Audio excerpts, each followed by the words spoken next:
Muchísimas gracias, Frank. Pues un saludo muy especial a toda mi linda audiencia. Muchísimas gracias por haber aceptado, como siempre, la invitación. Y para arrancar en materia, ¿cómo ha visto esta recta final? ¿Cómo ha visto las proyecciones? Se ve claramente dos tendencias de cara a los comicios del 9 de febrero. El correísmo en la Alianza Revolución Ciudadana Reto, encabezando con Luisa González, versus ADN, encabezado por Daniel Noboa. Bueno, yo no veo realmente ninguna tendencia, yo solamente veo una tendencia y esa es la revolución ciudadana. Yo creo que Luisa González ha demostrado que es una lideresa que va realmente a retomar las riendas de nuestro país, una mujer responsable con las necesidades de todo el pueblo ecuatoriano y eso lo ha demostrado en todas las provincias. Te voy a ser sincera, como Azuaya, me quedé impresionada del recibimiento que tuvo en el Azuay, en toda la Sierra Centro, en la cual hemos tenido, pues, en algunas ocasiones votaciones bajas. En este momento, pues, estamos subiendo y subiendo y subiendo como espuma, así que definitivamente solo hay una tendencia y es la revolución ciudadana, vamos a ganar en primera vuelta. Ha habido algunas alertas de intentos de fraude. ¿Qué decir al respecto? Andrés Arauz, secretario de la Revolución Ciudadana, así lo ha manifestado. Inclusive la data que es prácticamente de afín al gobierno de Daniel Noboa mostró a los militares, mostró a las Fuerzas Armadas que han tenido un conteo de votos paralelo al del CNE. Primero, ¿esto es legal? ¿Es constitucional? ¿El Consejo Nacional Electoral puede avalar que las Fuerzas Armadas tengan un conteo paralelo? Pues tú sabes que siempre las Fuerzas Armadas han estado acompañando el proceso. No sé si realmente hay alguna legalidad en que ellos tengan que contar también los votos. Esto es bastante extraño. Aparte de que hemos visto las declaraciones del ministro de Defensa, Alofredo, y la señora ministra de Gobierno, Mónica Palencia, que defendieron a las Fuerzas Armadas cuando ellos fueron los que asesinaron a estos 4 niños. Entonces sí llama la atención a favor de quién están las Fuerzas Armadas. Aparte que recordarás que no han querido reconocer a la señora vicepresidenta, pues Verónica Abad, en varias instancias, ya después han tenido que hacerlo, por estar a favor del gobierno del señor Daniel Noboa. Pero aquí el análisis va más allá, Frank. A ver, el hermano de la señora Diana Atamaín tiene un puesto, un cargo político acá en los Estados Unidos, en el consulado de Queens, y es funcionario que fue puesto directamente por el presidente de la República, porque hay que hacer una diferenciación. Hay pues funcionarios consulares que trabajan para la Cancillería, son personas que tienen nombramiento y hay también cargos que vienen directamente del Ejecutivo que son políticos. O sea, el presidente de la República dio la orden a que el hermano de la señora Diana Tamayin trabaje en el consulado de Queens. Ahora, si eso no es tráfico de influencias, ¿qué es? Pero todavía viene la parte más siniestra, que el sobrino del vicepresidente del Consejo Nacional Electoral, Enrique Pita, pues fue el que ganó el famoso contrato con la empresa Car Power Ship para traer las famosas barcazas y tiene un contrato de 200 millones de dólares con el Estado ecuatoriano. Si eso no es tráfico de influencias, entonces, ¿qué es? Te pregunto. Por eso nosotros estamos, sí, tratando de cuidar el voto, estamos tratando de que la militancia entienda que estas son unas elecciones de vida o muerte, porque ya vemos que el Consejo Nacional Electoral, que debería de ser el veedor de la democracia ecuatoriana, el veedor de que se cumpla el pedido del pueblo por uno o por otro candidato, no es así porque está comprado. Frente a esta evidente cancha inclinada, precisamente vemos a que el hermano de Diana Tamaín está en el consulado de Nueva York. Vemos también los contratos de los familiares de Enrique Pita. ¿Qué decir al respecto? ¿Se puede confiar en el proceso electoral? ¿Hay las garantías para que no haya fraude? No, no se pueden confiar en un 100%. Y te recuerdo, Frank, lo que hicieron con el voto telemático, Yo lo viví. Recuerda que en los Estados Unidos, Canadá y el mundo, supuestamente teníamos este tema del voto telemático donde nos robaron las elecciones de frente. Y yo tuve que ir a dormir 5 días en el Consejo Nacional Electoral. Tuve que hacer protestas a las afueras para que cambien de voto telemático a voto presencial. Y vemos la diferencia entre las unas votaciones y las otras votaciones, donde nos estaban robando casi 9,000 votos, imagínate tú. Entonces, no, no hay garantías porque ya lo trataron de hacer una vez y lo van a volver a hacer. Entonces, por eso tenemos nosotros que pelear y tenemos que tener a nuestros militantes en mesa, tenemos que tener a nuestros militantes deudores y tenemos que pelear por cada uno de nuestros votos. ¿Cuántos delegados tiene la Revolución Ciudadana? Hemos visto algunos informes, son cerca de 40,000 los representantes que van a estar en mesa para precisamente cuidar los votos y también tomar fotos a las actas para que se evite algún tipo de manipulación por las fuerzas que son afines al gobiernismo de ADN. No te sabría decir el dato exacto porque no sé, pero sí sé que son más de 40,000 conciudadanos a nivel nacional e internacional que van a estar como veedores y también pues personas que van a estar en mesa, ¿no? Entonces nosotros sí estamos tratando de que nuestros votos sean cuidados de la mejor manera, porque no hay garantías, Frank. Uno puede decir, bueno, yo confío en el Consejo Nacional Electoral que va a ser el veedor de lo que dictamina el pueblo, ¿no? En este caso nosotros los ecuatorianos, pero no hay cómo. Aparte de todo, querido Frank, recuerda que la señora Diana Tamay no ha querido dar un solo pronunciamiento sobre el tema de, a ver, el señor Daniel Noboa es candidato, es presidente, ha pedido licencia, no ha pedido licencia este fin de semana y estos días que todavía ha estado haciendo campaña, ni siquiera ha pedido licencia, pero ya ni siquiera por decreto. Entonces, ¿qué es lo que está pasando en el Ecuador? Y hasta la Corte Constitucional le dice, una Corte Constitucional tibia, una Corte Constitucional comprada por Daniel Noboa, pero aunque sea de un dictamen tarde diciendo que efectivamente le tiene que pedir a la Asamblea Nacional licencia, pues. Entonces, y que tiene que encargar la presidencia a la vicepresidenta, que debió de haber dicho que era la señora Verónica Abad, pero no lo hizo tampoco. Pero en este caso vemos que hasta la Corte Constitucional está diciendo que es inconstitucional lo que está haciendo, pero a él no le importa absolutamente nada. José de la Gasca, ministro de Gobierno, dijo que eso no altera nada, que simplemente se fueron en contra de la fuerza mayor que había dicho Daniel Noboa para ausentarse algunos días del cargo, pero que no se habían manifestado sobre el encargo de Cynthia Helibert. Prácticamente algo ambiguo, se puede comprender de esa manera esta actuación de la Corte Constitucional. Una Corte Constitucional vendida, una y otra vez. Hemos visto que cuando le da la gana se pronuncia, cuando no le da la gana no se pronuncia. Y estamos viendo que no está haciendo cumplir nuestra Carta Magna, nuestra Constitución. No vale de nada tener una Corte Constitucional que no haga respetar la Constitución. Y es vaga en sus dictámenes, en sus pronunciamientos, porque no está diciendo lo que dice la Constitución en su artículo 146, 152, en donde dice que el presidente tiene que encargar la presidencia a la vicepresidenta o vicepresidente elegido por el pueblo ecuatoriano. No es que yo de repente como presidente o presidente diga, no, no me cae bien Juanita, voy a ponerle a alguien más y así es. Porque en la democracia que nosotros tenemos en el Ecuador, en la democracia representativa, el pueblo ecuatoriano es el mandante, pues. Entonces nosotros elegimos a la señora, yo no, a la señora Verónica Abad para que ella sea la vicepresidenta. Entonces, en ese sentido, pues ella es la que tiene que estar cumpliendo con las labores de presidenta en el caso de ausencia del presidente, en cualquier sea el caso, ¿no? Puede ser enfermedad o puede ser que pida licencia para una u otra cosa, etcétera.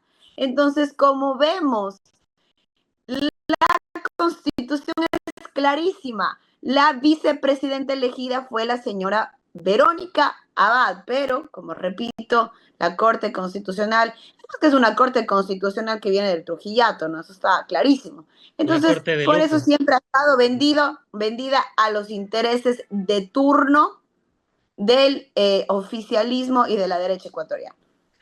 Y el papel del CNE. Yo le he seguido las últimas entrevistas de Diana Tamaint. Al inicio haciendo las reglas del juego, diciendo que tiene que pedir licencia a todas las autoridades que están a la reelección. Por ejemplo, en el caso de usted, asambleísta, tenía que pedir la licencia un tiempo antes, de igual manera para el presidente, de igual manera para alcaldes, concejales y demás autoridades, a menos de que sea para otro cargo, tenían que pedir permiso durante un periodo más largo, No, como el caso tenían que de salir del cargo si iban a otro cargo. Por ejemplo, el ex presidente de la Asamblea Nacional, el señor Cronfe, tuvo que renunciar porque iba a ir de candidato a la presidencia. precisamente. Y eso ha dicho Diana Tamain, pero cuando le preguntan de Daniel Noboa, dice que las instancias correspondientes serán las que deberán actuar y ahí obviamente es el Tribunal Contencioso Electoral. Pero asambleísta, candidata a a la reelección, perdón, ¿qué decir al respecto? Si el árbitro, cuando le preguntan sobre las reglas del juego, no pone las reglas claras, ¿cómo se puede disputar un partido en igualdad de condiciones y esperar a que, por ejemplo, en el caso del fútbol, que la FIFA sea la que sancione? Si aquí el Tribunal Contencioso Electoral hace mutis por el foro y no dice nada. El Consejo Nacional Electoral está vendido, el Tribunal Contencioso Electoral está vendido. ¿Qué hacemos? Es que esa es la pregunta que a veces nos hacemos todos y que quisiéramos contestar, pero la pregunta es, ¿dónde está la democracia ecuatoriana? ¿No? Ese es el análisis que está más atrás. ¿Qué es la democracia? Pues la democracia lo que hace es que unifica el pedido o las decisiones de un pueblo con un fin, ¿no? Por ejemplo, nosotros en este momento, yo creo que la mayoría de ecuatorianos vamos a votar en las urnas a favor de un proyecto político que se ha trabajado por nosotros, pero vemos que hay estos veedores que tendrían que estar justamente como un juez, viendo que las cosas se den de forma correcta, pero el juez no puede estar pues a favor del uno o del otro, debe ser imparcial y eso es lo que no tenemos. Ahora, cuando no tenemos al CNE a favor del pueblo. ¿Por qué es porque no está a favor del pueblo? Porque como repito, aquí tenemos que ver más allá y ellos son los veedores de la democracia en el Ecuador. No tenemos CNE, no tenemos Tribunal Contencioso Electoral y tampoco tenemos Corte Constitucional. Entonces, ¿qué hacemos? Estamos solos nosotros los ecuatorianos.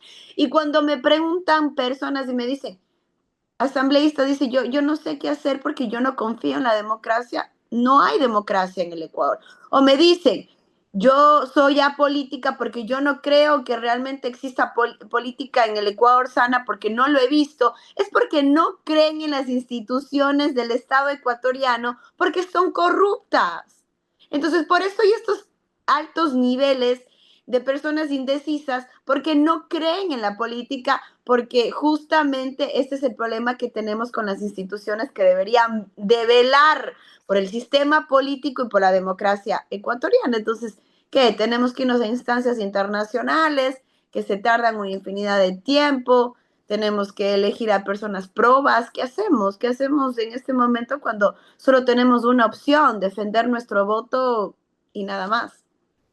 Y en todo este contexto, arbitrariedades, una cancha inclinada evidentemente hacia Daniel Noboa, se podría decir que el 9 de febrero estamos ante el progresismo versus una dictadura disfrazada de democracia. Correcto. Una democracia disfrazada, no, una dictadura disfrazada de democracia. Porque aparte hemos visto que el presidente de la República ha tratado de meterle las manos en varias ocasiones a los poderes del Estado. Recordarás cuando quiso que que me quiten a mí la inmunidad para demandarme cuando yo tengo todo el poder que me da la Constitución para fiscalizar, pero lo trató de hacer. Y encima de todo, la señora Valentina Centeno, asambleísta por el oficialismo, dijo, ya le vamos a llamar a la jueza para ver por qué tomó esta decisión de pedirle a la Asamblea Nacional que decida si me levantan o no me levantan la inmunidad, como dice el proceso, que le van a llamar a la señora juez y sin vergüenza dijo eso. ¿Recordarás tú lo que pasó cuando le pusieron esta sanción, este sumario administrativo a la señora vicepresidenta, la señora ministra de Trabajo? Si eso no es meter las manos a los poderes del Estado. Cuando en el contencioso electoral le sacó a Jan Topic de la contienda electoral porque le quitaban votos. Entonces ya están los ejemplos claros de este aprendiz a dictador que está tratando de utilizar todos los poderes del Estado. Entonces, en este sentido, nosotros los ecuatorianos yo creo que debemos de ser más inteligentes y debemos de ya, con una holgada diferencia, tomar una decisión, porque ellos tal vez nos podrán robar 1 o 2 puntos, pero 5 o 6 puntos no lo van a poder hacer. Por eso era más que nunca. Yo también llamo la atención de mi comunidad migrante, de mi comunidad en territorio ecuatoriano. Tenemos que salir a votar y tenemos que hacerlo rotundamente con una ganancia amplia, y por eso nosotros en mesa y los veedores tenemos que cuidar nuestro voto y tenemos que reclamar.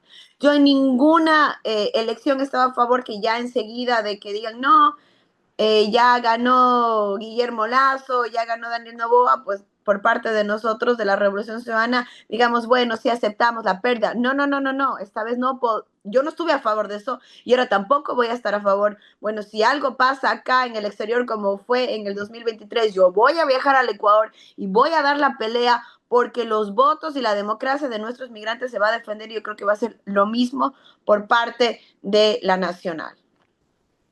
Que la revolución ciudadana es la opción para mejorar las condiciones materiales de desarrollo de la gente, de aquellos que nos están viendo a través de sus teléfonos inteligentes, tablets, smart TVs y demás recursos tecnológicos, y que seguramente perdieron su empleo o están siendo vacunados o quizás fueron asaltados en este último tiempo. Cada vez nuestro círculo más cercano le pasa alguna de estas desgracias que antes no la vivíamos.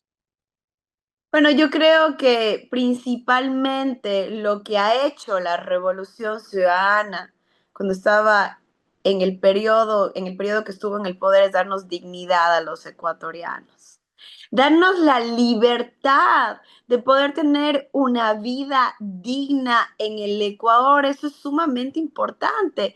Teníamos trabajo, tú te ibas a los hospitales y te trataban con dignidad y con calidez. Habían medicinas, habían cupos para los jóvenes en las universidades, habían becas para jóvenes que nunca hubieran podido salir del Ecuador a estudiar en ningún otro lado. Les dieron becas pagadas completamente.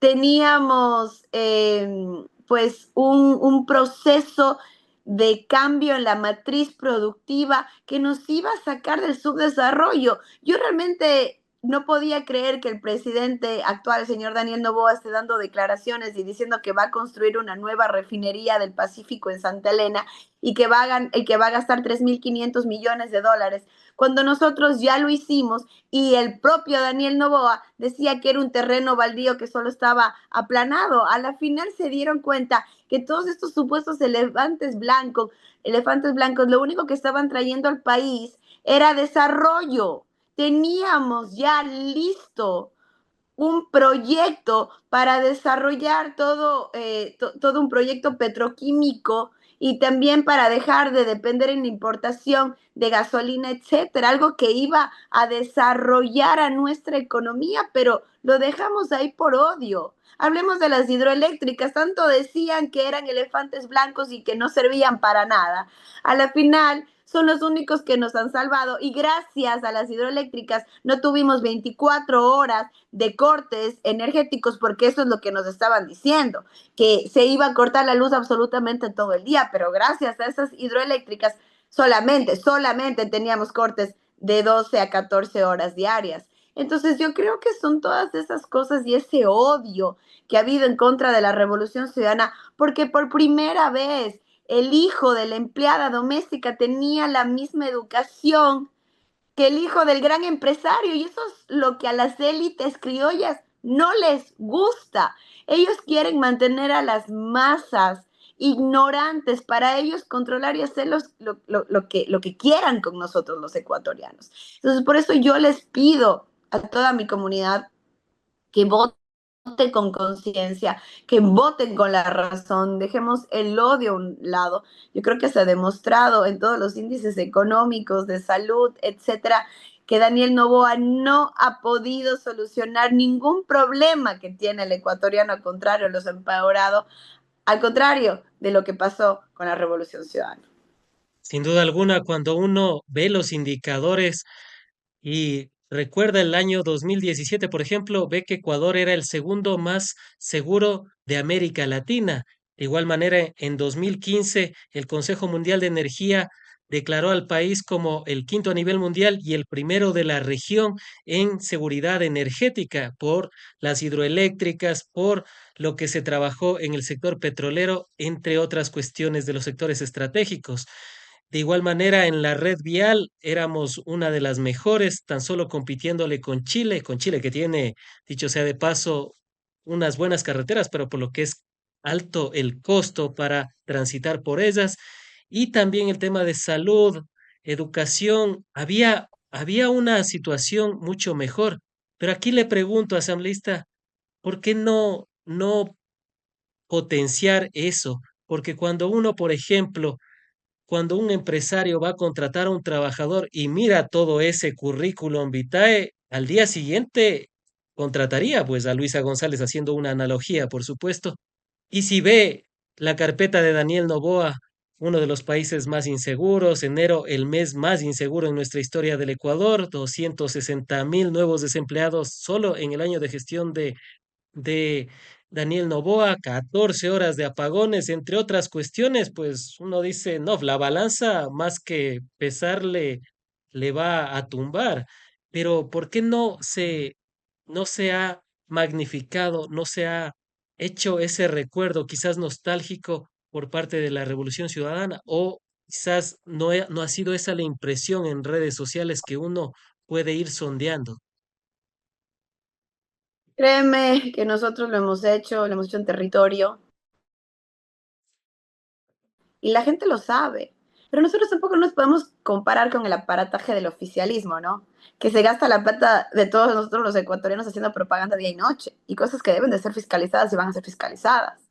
Pero yo creo que el sentir del pueblo, y eso te digo porque yo he viajado a muchas provincias, hemos tenido reuniones, y la gente dice, yo quiero que vuelva Rafael Correa, yo quiero que vuelva la Revolución Ciudadana, yo creo en Luisa González. Y el recibimiento que ha tenido Luisa González a nivel nacional ha sido impresionante porque la gente se está dando cuenta ya después de estos 3 gobiernos que la única opción es la revolución ciudadana. Entonces, tal vez no se ha estado viendo tanto en las redes, no opino lo mismo, yo creo que sí hemos estado fuerte también compartiendo pues en las redes, pero acuérdate que muchos de eso que vemos también son bots, ¿no? Son troles que son pagados por el ejecutivo. Yo te digo, yo pongo una publicación y tengo 400 mensajes, de los cuales 380 son troles. Entonces, ¿quién tiene ese dinero para gastar más o menos lo que cuesta estas centrales de bots? Son casi $25,000 mensuales, y quien puede tener eso es justamente el ejecutivo, con el dinero que se roba a la final de todos los ecuatorianos y ecuatorianas. Entonces es una realidad complicada tratar de competir con el oficialismo con todos esos recursos, pero yo creo que el sentir popular, los que hemos estado en territorio lo hemos visto, y es a favor de la revolución ciudadana. ¿Por qué Luisa González es la mejor carta para tomar las riendas de un país que prácticamente va a estar con déficit económico, va a tener problemas de seguridad, de energía eléctrica? Ya avisaron algunos expertos en la materia que probablemente en abril volvamos a tener apagones. Las barcazas no van a ser suficientes, las 3 barcazas que se ha contratado por parte del régimen de Noboa. Y otros temas, ¿no? El de la educación, cómo volver a reinsertar a los niños a la educación, entre otros factores. ¿Por qué Luisa González podría llegar a resolver estos problemas graves que tiene el Ecuador actualmente? Sobre todo porque Luisa González, una persona que yo conozco personalmente, fuimos compañeras en la asamblea, es una persona técnica.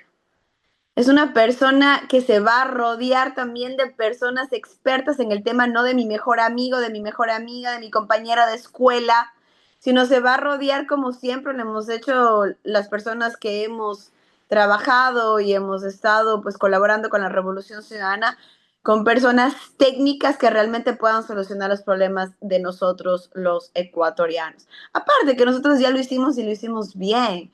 Entonces tenemos ya pues ese bagaje de esa experiencia que nos dio 10 años de gobierno y sobre todo tenemos a Rafael Correa que está ahí pues acompañándonos. No sé si tú tuviste la oportunidad de ver esta entrevista con Diego Razzini, realmente fue impresionante ver el nivel de un expresidente de la República del Ecuador que te prometo que si ahí hubiera estado o Guillermo Lazo o Lenin Moreno Novoa, no hubiera sido jamás el mismo nivel que el que teníamos con la Revolución Ciudadana y por eso fueron los resultados que tuvimos. Así que yo creo que Luisa González es la mejor opción por muchas cosas, pero sobre todo por la entrega que ella tiene con su pueblo.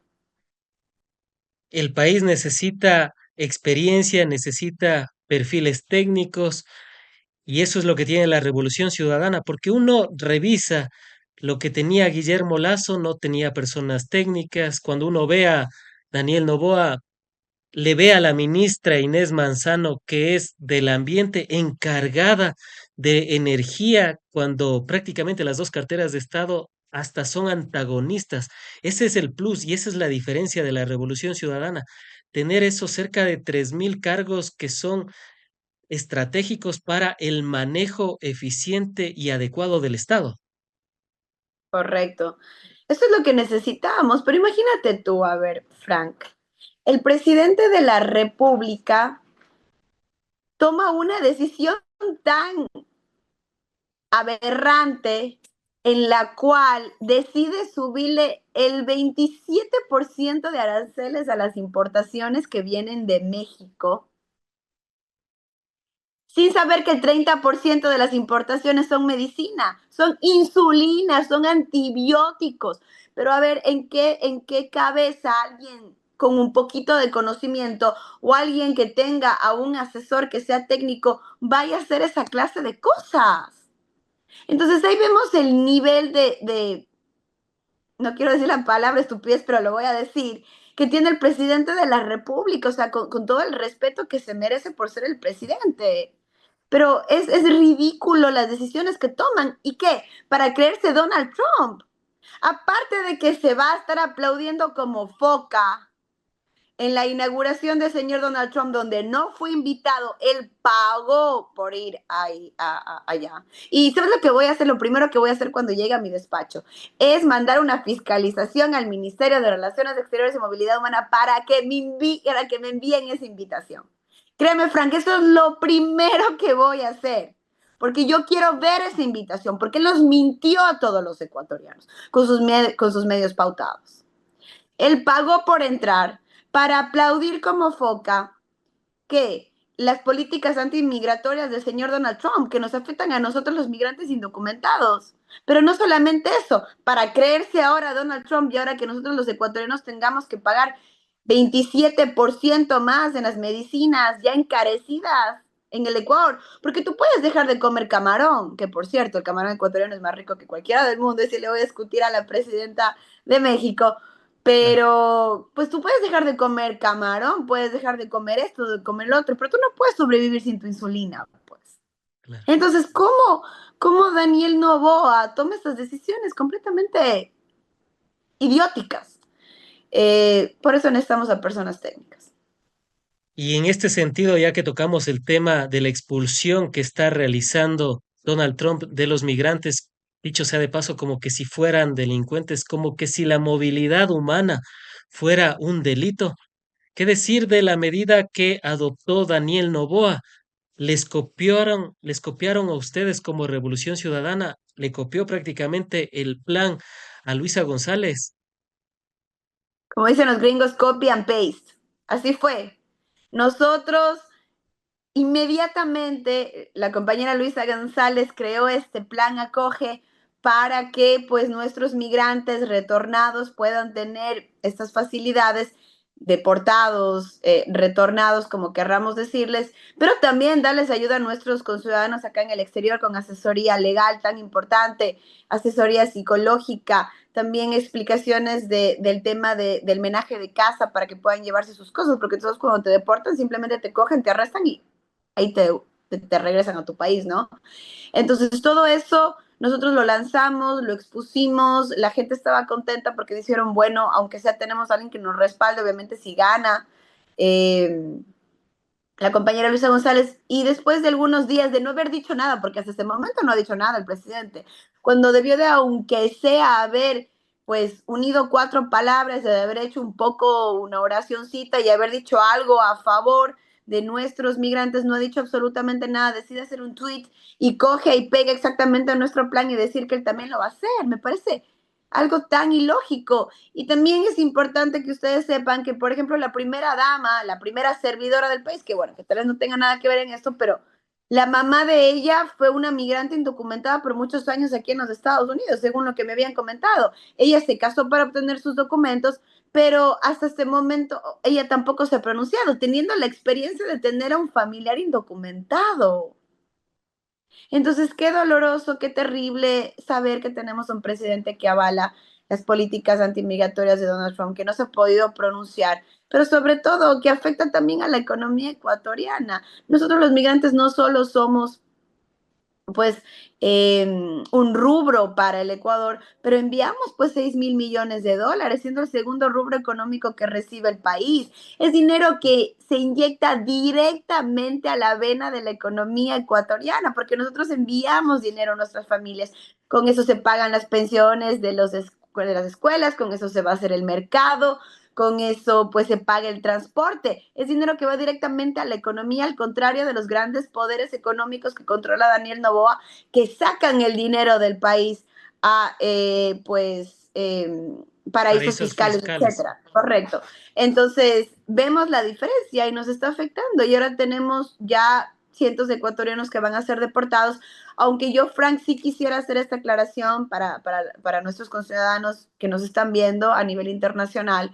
A ver, el gobierno de Donald Trump ha dicho que va a deportar a estos grupos en primera instancia, compatriotas indocumentados que tengan ya una orden de deportación. Eso quiere decir que si ellos están con el estatus de refugiado y no se han presentado ante un juez de migración en 3 ocasiones, el juez de migración les da una orden de deportación y si ellos no han acatado esta orden y no han salido del país, entonces ellos pues van a ser deportados porque les van a buscar para deportarlos. En segunda instancia, pues ya compatriotas que hayan sido arrestados en la frontera desde que entró Donald Trump, ellos ya van a ser expulsados inmediatamente y pues con ciudadanos que hayan cometido, o sea, ecuatorianos, migrantes indocumentados que hayan cometido crímenes graves o federales. No que usted esté en su automóvil, no haya tenido una licencia y le den un ticket, de eso no, sino que usted haya cometido robo, haya estado con una banda delincuencial, por ejemplo, como este tren de Aragua, o que usted haya lavado activos, o que ya ha cometido algún crimen de esos. Entonces, en ese sentido, esos son los grupos que serían deportados. Y O a sea, propós- no son todos los compatriotas indocumentados. y a propósito de aquello, veíamos los primeros retornados o expulsados de Estados Unidos y la mayoría no tenía antecedentes penales, o si no en una totalidad, no tenía antecedentes penales. Primero, ¿es un delito la movilidad humana? Y segundo, ¿qué decir de esto que quiere hacer Donald Trump de enviar a 30.000 migrantes a Guantánamo? ¿Se lo puede hacer? ¿Está dentro de los acuerdos internacionales o, como es Estados Unidos, puede saltarse todos los protocolos? Verás, es importante entender esto de la política nacional de cada país y aquí en los Estados Unidos, como nosotros en el Ecuador, pues nosotros ponemos reglas sobre nuestra soberanía. Entonces, los Estados Unidos en sus leyes dice que si alguien ingresa a los Estados Unidos sin documentos para poder ingresar, no es un criminal, pero es una persona que tiene que ir en un proceso porque ha hecho algo ilegal. Entonces, ese es el problema. Si, por ejemplo, tenemos a un conciudadano de otro país que ingresa al Ecuador y no tiene visa y no se pues, puede legalizar, entonces una persona que tiene que salir del país porque no ha cumplido con las legalidades. Entonces eso es lo que está pasando.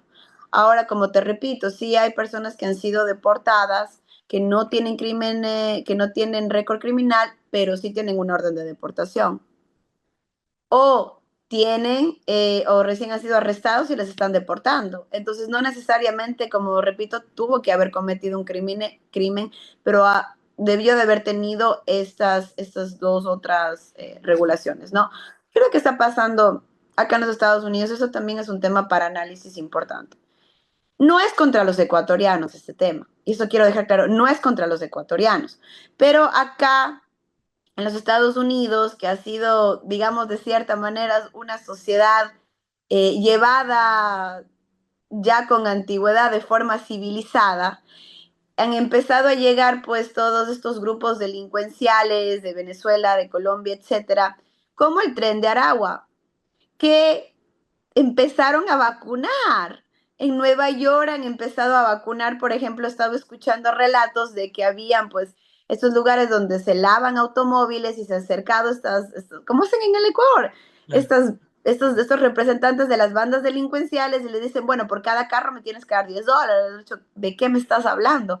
Me tienes que dar $10 si no te voy a secuestrar, si no te voy a matar. Entonces, imagínate tú el caos en que se estaba volviendo pues la sociedad anglosajona, igualmente en California, igualmente en Colorado, igualmente en Florida, y así, porque ellos llegaron de forma masiva, pero rápidamente se estructuran, así como lo han hecho en Ecuador, así como lo han hecho en otros países.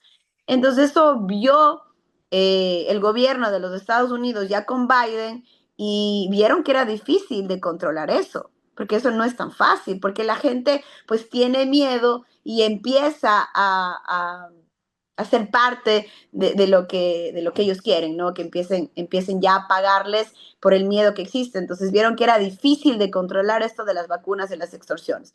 Entonces, con este discurso entró Donald Trump diciendo que nosotros no vamos a permitir que eso pase acá en los Estados Unidos. Entonces, realmente que vaya a enviarles a Guantánamo a estos delincuentes, que está hablando específicamente de estos vacunadores. A ellos son los que quiere, pues, atrapar Donald Trump, enviarles allá. No, no creo que lo vaya a hacer, pero O a esa los decisión. países que se nieguen a recibir a sus migrantes, también dijo. Sí, yo realmente no, no creo que vaya a hacer eso, pero si lo hace, sí estaría violando, pues, cualquier parte de lo que dice el derecho internacional, ¿no? Porque no son criminales. Pero también recuerda que a muchos de los que apresaron en Irak, en Libia, tampoco eran pues delincuentes o tampoco eran criminales. Y solo por odio, xenofobia, les metieron ahí por 15, 20 años, sin ni siquiera tener derecho a verle un juez y todo lo que les hicieron. Entonces, es complicado. Brevemente, para cerrar y abordar también el tema de de los puertos que quieren hacer la militarización, Daniel Noboa, que ya lo dijo, asambleísta, candidata a la Asamblea a la reelección por por Estados Unidos y Canadá. ¿Qué decir de lo que se ha mostrado de las fábricas en Estados Unidos, de de las grandes empresas, donde inclusive se han visto vacías porque la mayoría tienen a migrantes trabajando en empresas, en fábricas y en un sinnúmero de lugares donde se comercializa también? ¿Qué decir al respecto? gracias a esta política de Donald Trump, el migrante también ya tiene miedo de ir a su lugar de trabajo y esto también puede ocasionar unas pérdidas, no solo mil millonarias, sino se ha hablado incluso de billones que se podría llegar a perder si es que los latinos o los migrantes no van a las fábricas. Bueno, me hiciste dos preguntas. La primera fue del tema de la militarización de los puertos y yo Antes, me sonrío porque ¿quiénes son los militares? Amigos de Daniel Noboa, que él defendió una y otra vez. Puertos que utiliza el grupo Noboa para exportar droga, ¿no? Porque hay que decir las cosas claritas. claro, Entonces, ¿quién realmente revisa toda esa situación? Son los mismos amigos que igual hay cientos de denuncias que los militares también están metidos en el tema del tráfico de drogas, igual que la Policía Nacional. Entonces, ¿quién nos cuida a los ecuatorianos? ¿Quién cuida nuestra soberanía? ¿Quién nos cuida de estas bandas delincuenciales de narcotraficantes? Los mismos narcotraficantes. Está pasando lo mismo que está pasando en, en México, ¿no? Y sobre el tema de nuestros migrantes que están trabajando, sí, o sea, yo creo que han habido algunas protestas y la gente está cansada de que diga, es que los migrantes latinos son unos vagos y nos vienen a quitar, primero que son unos vagos, después que nos vienen a quitar a los anglosajones los trabajos. Yo soy migrante, yo he vivido acá 18 años y yo sé perfectamente que uno hace el trabajo que los anglosajones o que la gente que vive acá no quiere hacer. Aparte que nosotros no ganamos lo mismo que ellos ganan. Ellos ganan 20, $25 la hora. Nosotros estamos ganando 18.50 o menos. Para eso mismo, los Estados Unidos decide abrir las fronteras para tener mano de obra barata. A ver, tenemos que hablar aquí con la verdad, queridos ecuatorianos. claro. Entonces, ¿qué es lo que pasó? Cuando estaba el gobierno de Biden ya habían muchísimas protestas a nivel nacional aquí en los Estados Unidos de trabajadores de las uniones que dicen, ya no podemos vivir con el salario básico. Tenemos pues una crisis económica sumamente complicada acá en los Estados Unidos y tenemos una inflación altísima, ya no nos alcanza. Entonces empezaron a unirse las uniones en los diferentes estados y a protestar, es decir, no vamos a trabajar más por el salario mínimo que nos están entregando. ¿Y qué es lo que dijeron las grandes corporaciones que dominan a los Estados Unidos? Muy bien, si ustedes no quieren trabajar, vamos a abrir las fronteras para que entre toda esta mano de obra barata. Así es. Porque aquí en los Estados Unidos se toman decisiones sobre lo que necesiten estas corporaciones. Y si necesitan mano de obra barata, pues simplemente se abre las fronteras. Y eso fue lo que pasó.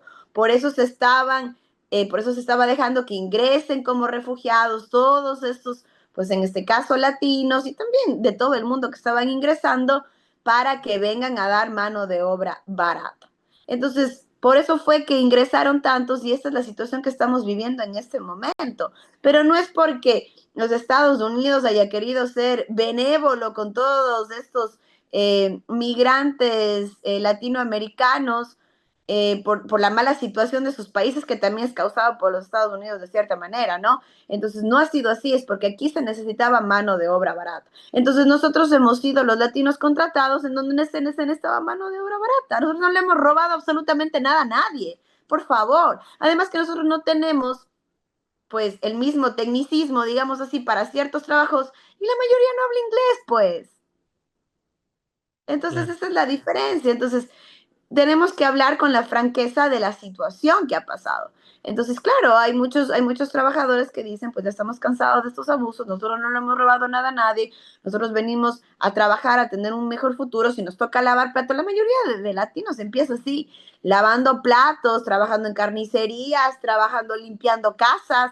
Esa es la situación, que ya poco a poco vayamos progresando, también depende de la persona, porque muchos de los latinos que llegan acá se quedan en la misma situación toda la vida, 30, 40 años, porque tienen que mandar todo el dinerito que tienen a sus familias en sus países o a sus hijos y no les queda nada para ellos, así que no pueden estudiar, no pueden progresar y se quedan en esa misma situación. Y eso sabe el gobierno de los Estados Unidos y aún así trata de discriminarnos. Y bueno, un pequeño preámbulo de la militarización de los puertos que ha manifestado Daniel Noboa. En ese sentido, uno se pregunta, y trataré de no ser tan tan obvio, pero tenemos un presidente bananero. La droga llega en cajas de banano a Europa, principalmente a Amberes, y los puertos son privados, y algunos de ellos están a cargo prácticamente de la familia Noboa. No creo que hay que ser muy brillante para deducir hacia dónde va el Estado. Prácticamente un Estado que permite el narco, un narcoestado o un narco permisivo con un Estado permisivo con el narco. ¿Cómo se podría catalogar al nuevo Ecuador de Daniel Noboa en ese sentido? El nuevo Ecuador de Daniel Noboa es un estado narco. Es un Estado que utiliza las instituciones del Estado para traficar con droga. Veamos al sistema unibanano del Ministerio de Agricultura que creó cupos ficticios para la exportación de banano que eran utilizados para el narcotráfico. He fiscalizado, he pedido un examen especial a la Contraloría y esto ahora no se hace nada. Porque obviamente también las autoridades de control están esperando para ver quién gana, para ver si ejecutan o no ejecutan ciertas acciones. La empresa Transmavo del grupo Novoa no ha sido apresada en ninguna, ni en dos, ni en tres ocasiones, sino en muchas ocasiones, porque ellos han estado vía fluvial enviando cajas de banano con cocaína. A ver si el Estado español nos dice en esta investigación llamada La Pampa que el 50% de todos los envíos de banano llegan con droga, entonces eso quiere decir que tenemos a un sistema corrupto, porque las exportaciones de banano son controladas por el Estado ecuatoriano. Y si tenemos al segundo exportador más importante del Ecuador, que es el grupo Novoa, entonces claro que si está llegando el 50%, tiene que llegar pues de los productos de ellos también. Entonces que no nos digan que por arte de magia se están contaminando sus contenedores, porque se siguen enviando una y otra vez. ¿Por qué no ha militarizado el señor Daniel Noboa desde el primer instante los puertos del Ecuador? Porque no le convienen. Porque justamente él quería Esta medida hasta sería a nombrar, solo destiempo, termino con esto, Frank, él quería nombrar zonas francas a los puertos. claro. Pero recuerda eso y lo puso en la ley. Ujú. Quería nombrar zonas francas a los puertos para poder enviar de ahí la droga. Es que yo creía que el grupo Novoa se había convertido en un grupo importante económico porque hacían comercio, pero total ha sido porque son narcotraficantes. Y esa es la realidad que estamos viviendo en el Ecuador y nadie dice nada. Prácticamente ha sido a destiempo esta militarización de los puertos cuando ya se tenía las alertas ni siquiera desde el año anterior, sino desde hace algún tiempo de esta contaminación de las cajas de banano con droga. Así es. Hemos tenido ya a otros países de Europa pidiendo a la señora fiscal que por favor haga algo y ella no hace nada porque no le conviene, Frank. Porque ella está siendo auspiciada por los grandes poderes económicos del Ecuador. Y esto no es mentira. Vamos a leer justamente los chats con el señor Fernando Villavicencio. Sí está toda la información, por favor, no tenemos dónde perdernos. Ahí le dice al señor, dile al señor Guillermo Lazo tal y cual cosa y que salvar a Guillermo Lazo como Claro. una fiscal general del Estado, cuando debería ser una mujer proba, toma esta clase de decisiones.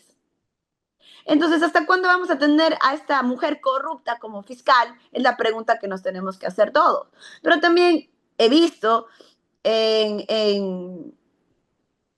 la política ecuatoriana y los actores políticos que todos le tienen miedo. Hay muy pocas personas que hemos tenido la calidad moral para poderle decir a la señora fiscal que es una corrupta y ella es pues la que dirige una banda delincuencial dentro del Estado ecuatoriano, porque eso es así, esa es la realidad. Cuando él acusó a Rafael Correa, a la final la delincuente siempre fue ella con el señor Fernando Villavicencio.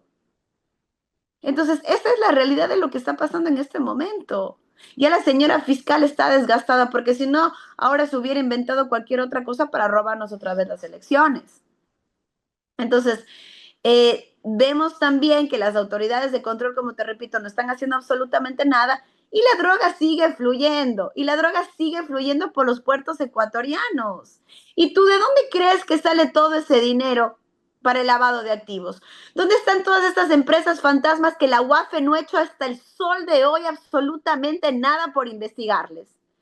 Cada vez le reducen el presupuesto. Si ahora creo que el presupuesto de la UAFI son de $30,000 en un gobierno, en un estado acusado de ser uno de los estados que más lava dinero en el mundo.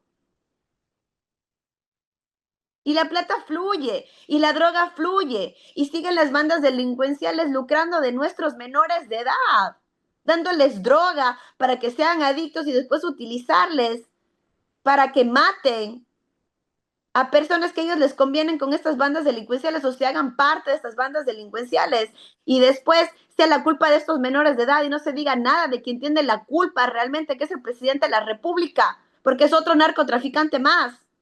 ¿Hasta cuándo? Y que los Estados Unidos también se quede callado cuando le conviene y todos los estados. Ese es el problema que tenemos. Tenemos un problema también geopolítico. Estos son los resultados que tenemos. Entonces, ¿hasta cuándo vamos a parar eso? Y a propósito de todo aquello, recuerdo que el año anterior le había hecho algunas consultas y precisamente sobre la cuñada del ministro de Agricultura, Danilo Palacios, quien fue hallada En infraganti flagrancia. con droga, con 3 toneladas de droga que tenía como destino Rusia, con un valor aproximado de 200, y voy a leerlo bien el precio que estaba valorado, 254 millones de dólares.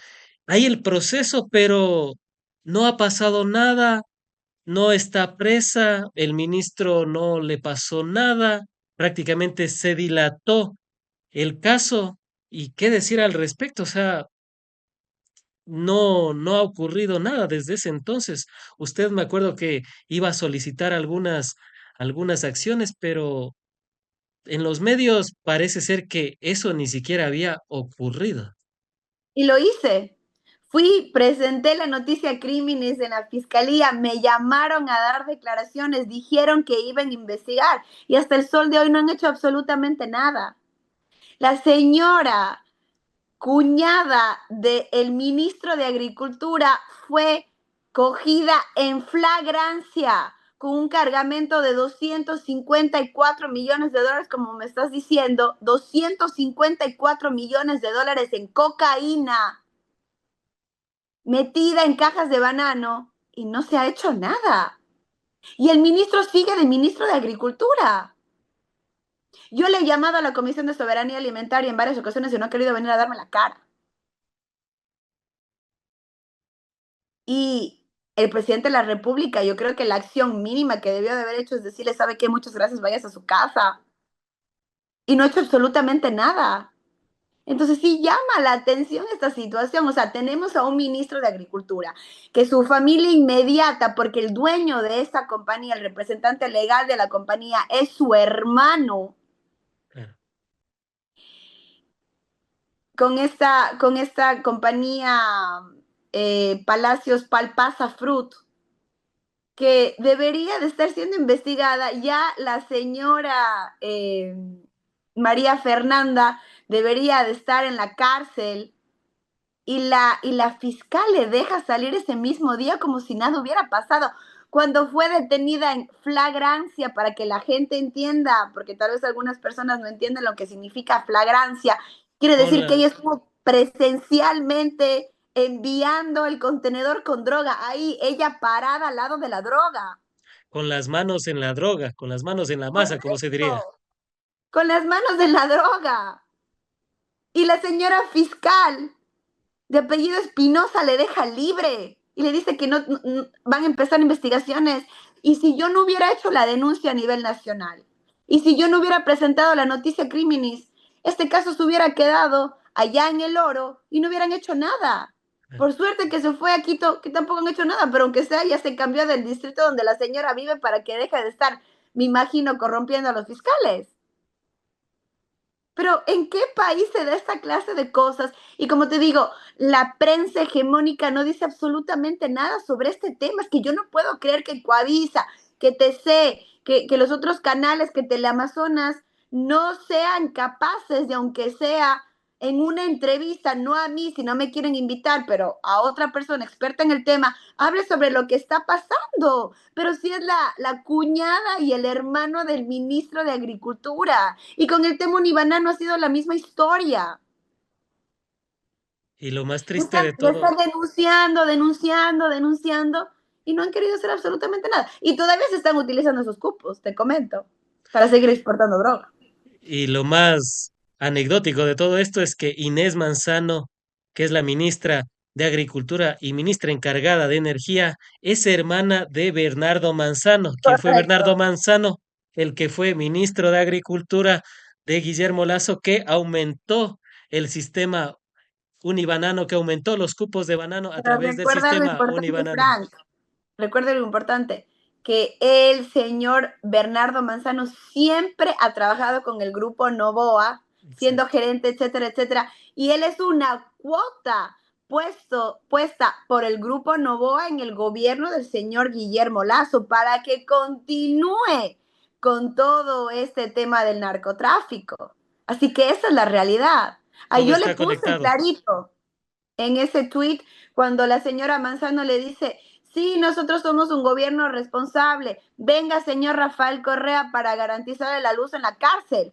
Primerito deberían de cogerle preso al hermano de la señora ministra Manzano y llevarle a la cárcel porque él es el operador de la mafia albanesa en el Ecuador. Y eso no lo digo yo, se lo dicen todos. Y ahí está, en la investigación León de Troya, ¿quién es el señor Bernardo Manzano? Otro narcotraficante corrupto del gobierno de Daniel Noboa. Todo está conectado prácticamente.